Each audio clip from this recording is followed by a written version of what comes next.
Citra seni di Sumatera Selatan perlu ditingkatkan dan dikembangkan, baik seni rupa, seni kriya, seni industri kreatif. Mengingat suatu daerah yang memiliki seni yang populer di tengah masyarakat akan menjadi destinasi wisata yang cukup menjanjikan bagi daerah itu.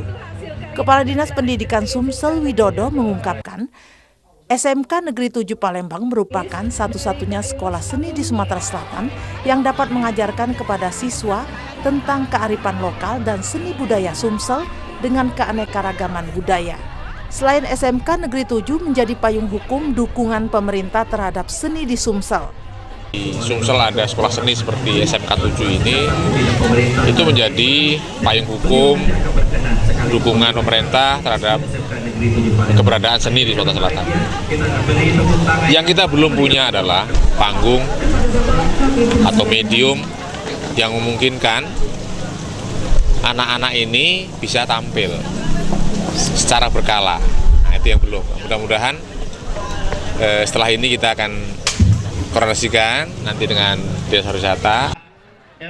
Kepala SMK Negeri 7 Palembang Suparman menegaskan, kegiatan Expo SMK ini akan mampu mengenalkan seni budaya Sumsel dengan hasil karya seni rupa, seni industri kreatif yang dijadikan sebagai bahan pakaian jumputan.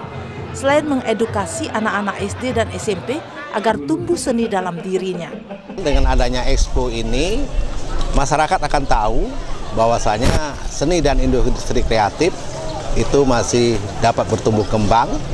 Dan kita tahu di mana daerah-daerah yang seninya baik itu biasa menjadi destinasi wisata.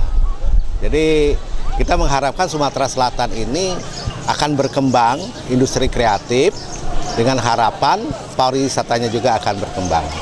Berbagai kegiatan yang mendukung peningkatan citra seni di kalangan pelajar dengan menggelar pameran seni rupa maupun berbagai lomba seni.